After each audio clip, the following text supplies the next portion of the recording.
Coming up on this episode of Coordinated. This makes my job easier. I definitely do not want to receive an exam that I'm not going to use. This means I have to receive it, count it, store it, mark it as unused, and send it back later. That's just too much work. Greetings, AP coordinators, and welcome to Season 6 of Coordinated. Thanks for joining us as we get ready for this year's AP exam administration. Our goal? Help AP coordinators create the optimal testing experience for AP students. And that means we have a lot to cover. Derek Cometa, former AP coordinator, now director, AP Coordinator Experience for the AP program. And I'm Rachel McBride, AP Coordinator and School Counselor at Mayfield High School. Welcome to the podcast for AP Coordinators. Welcome to Coordinated. Hi, everyone. I'm Maya Stocking, AP Coordinator and School Counselor. I would like to invite you to the second Power Hour live event of the spring. In these live sessions, you'll get best practices for AP coordinators leading up to the March 15th, 2022 ordering deadline. Plus, you'll hear guidance on how and when to mark exams as canceled or unused, how to switch exam orders between AP Calculus AB and BC, how to indicate your preferred AP ID label sort order, and much more. During the hour, you can participate in collaborative breakout rooms to share best practices and get ready for this year's exam administration. You'll hear the answers to common questions coming into AP services for educators. And we'll end with an open Q&A. This is the second in a series of live events to support AP coordinators. Sessions are available on multiple days and times, but space is limited. We'll put a registration link in the show notes. Please register now. Do not miss it. I look forward to seeing you then. Season 6, Episode 10, Spring Course Order and Fall Order Changes Deadline. Hello, everyone, and hello, Rachel. We've had some great guests on these past few episodes and some excellent conversation about the exams for AP Music Theory and AP Chinese and AP Japanese Language and Culture. Nonetheless, it's really nice to have you back. Well, thank you so much. And thanks, Derek. It is good to be back. I've missed it, but I've really enjoyed the conversations as well. And you know, I am ready to chat. So what's on our podcast agenda today? I have PDFs of the AP Coordinators Manual, Part 1 and Part 2 open on my computer, so I'm ready for anything. Yes, no joke. I know you're super quick with the Control F to find a keyword in the PDF. Just say the word, Derek. I'm so ready. Actually, how about if I say a date, not a word, an important date that's coming up quickly? March 15th, 2022. Ah, you mean March 15th as in Control F, quote, Spring Course Orders and Fall Order Changes Deadline. That's quite a lot for a deadline. It is. So let's break it down and add some helpful context.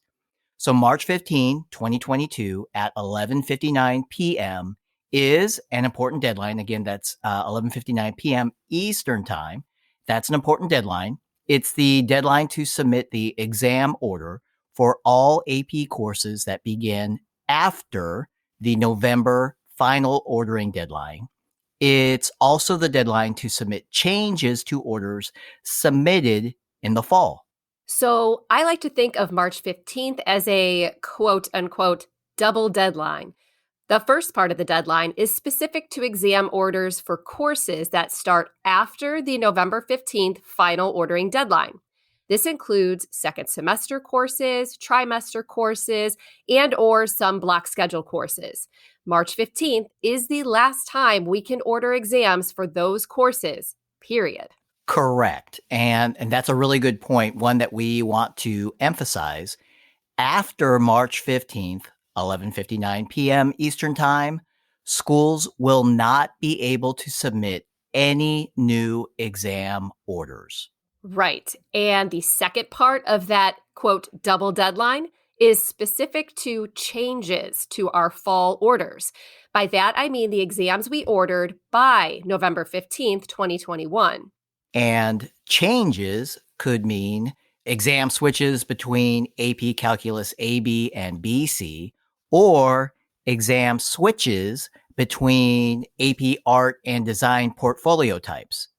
Changes can also mean, unfortunately, a student who has changed their mind and would no longer like to take an AP exam for a particular subject. That's right. And the official term for that is canceled exams. Derek, here's an example. The AP coordinator is contacted by a student who says they'd like to drop an AP exam. Often, the AP coordinator loops the AP teacher in on this right away. Sometimes it's just a matter of the student needing a little encouragement, or other times the teacher may be able to help clear the path of any obstacles.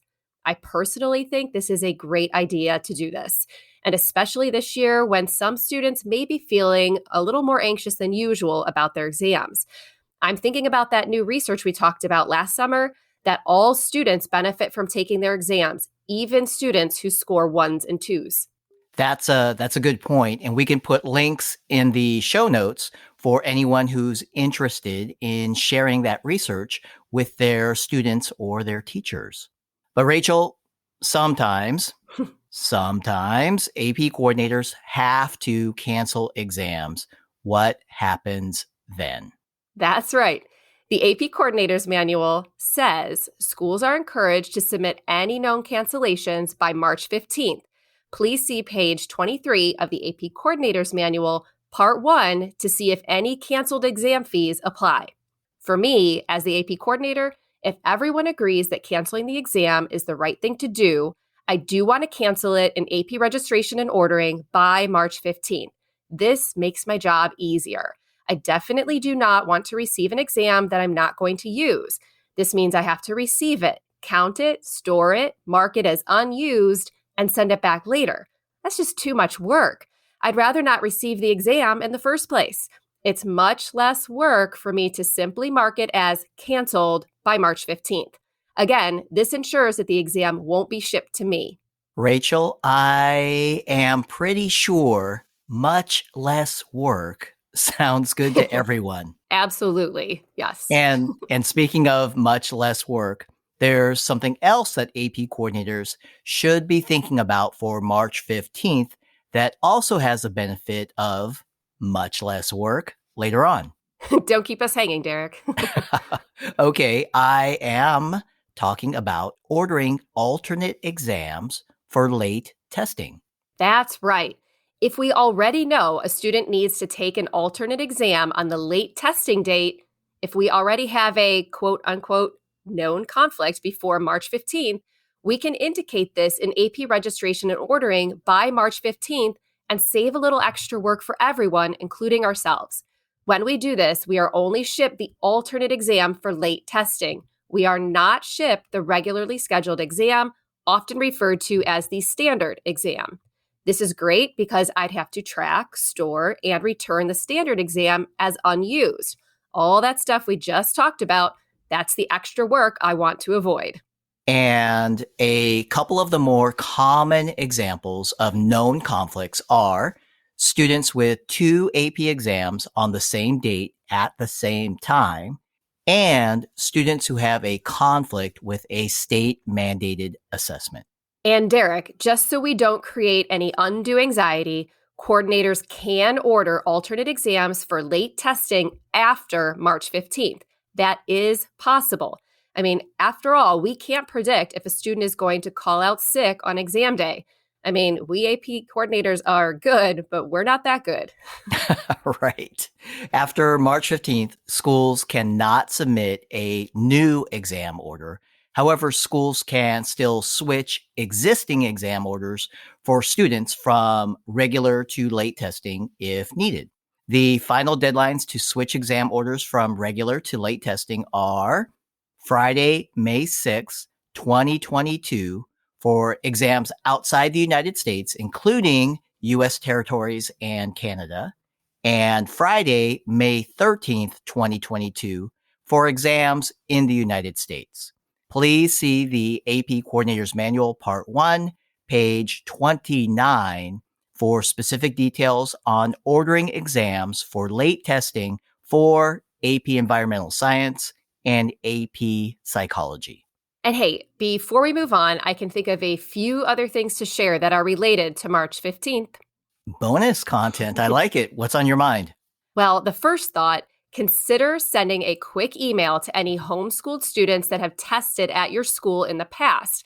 I do this, and I do it just to remind them that March 15th is the last day I can order an exam. Along the same lines, I also remind students at my own school who may be independent studying. Ah, okay. Exam-only students. That's a great idea. And Rachel, I'm going to guess you don't really tell them the deadline is March 15. No, you are right, and you know me so well. I definitely do not use March 15th as my deadline. I give everyone an earlier deadline, so I have a few days to get everything together. A proven best practice. What else is on your mind? So, APID label sheets, specifically selecting the preferred sort order for how I receive APID label sheets. The last opportunity to do that is... Let me guess. March 15th, 2022? How did you know? Yes. Gee, I wonder. So, hey, let's explain what we're talking about here. AP coordinators can select the order in which they initially receive their AP ID label sheets. This is done in AP registration and ordering on the orders page. There are 3 options. The first option is to have the AP ID label sheets sorted alphabetically by student last name. That's the default sort order. So if this is your preference, no action is required. You're all set. And that's exactly how I want them. I love that it's the default. The second option is to have the AP ID label sheet sorted first by grade, then alphabetically within each grade. Some schools like that a lot. And the final option is to receive AP ID label sheets sorted by the student's first exam and then alphabetically within each exam. And when I say student's first exam, I mean that the AP ID label sheets are sorted by exam based on administration date. Some coordinators have said that they like this option because it does some pre-sorting for those first few days of exams. Rachel, I can think of one more important thing. Can you guess? Does it have anything to do with you grooving down the hallway with that boombox on your shoulder? It does. It does. How did you know? So that means we're talking about ordering additional master CDs. For AP World Language and AP Music Theory exams, one set of master CDs is required for each testing room or location. Again, one set for each different testing room or location. And here's the important part. No matter how many exams we order for each subject, by default, we only receive one set of master CDs for each subject. And if needed, additional master CDs must be ordered in AP registration and ordering by, you guessed it again, March 15th. Whew. A lot of good information today, Rachel. Of course, I'm biased, but I think you did a wonderful job. Well, thank you. Having said that, would you care to share a quick summary? I knew you were going to ask that. Okay. Summary. March 15th, 2022 at 11:59 p.m. Eastern Time is the deadline to submit orders for courses that started after November 15th, 2021. It's also the deadline to make changes to exams that were included in our November 15th order. After double checking, indicate any canceled exams by March 15th to save some extra work. And for known conflicts, change standard exams to alternate exams for late testing. Don't worry if there are unexpected conflicts later. Orders for late testing can be submitted after March 15th.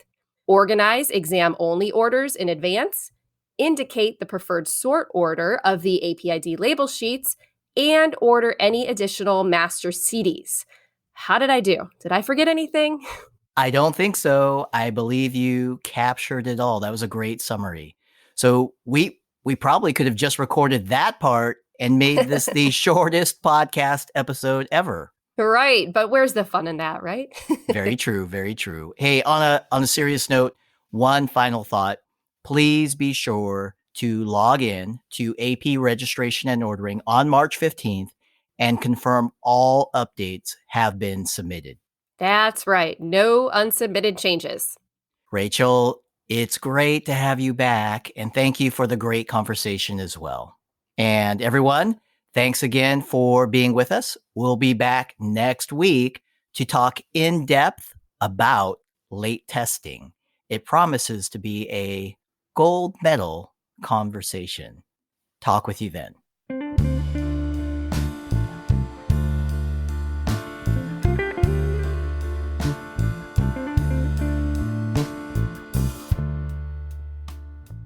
Coordinated is recorded, produced, and engineered by Derek Cometa. Derek also co-authors the show, along with Kimberly Casey and Rachel McBride. Audio review by Elisa Aloyo, Dale Glazer, and Tierra Pinto. Our executive producer is Edward Biederman. Podcast logo, courtesy of the amazingly talented Amy O. Amy is enjoying her senior year at Savannah Arts Academy. We thank Jackie Ray for our theme song, Good as Gold. Jackie is a former AP Music Theory student at Oakton High School. Additional vocal support by myself, Carly Suge, AP Coordinator at Costa Mesa High School in Southern California. Special thanks to all my colleagues in the AP program for supporting our show. And AP coordinators, we cannot say it enough. Thank you.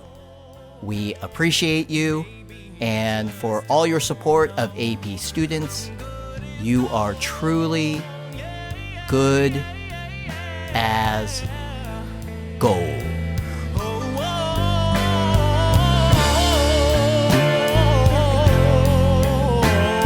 And maybe I just don't know.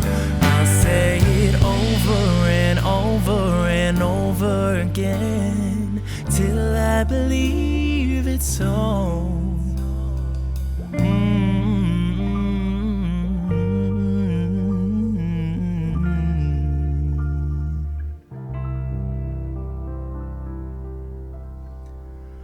I'm good as gold.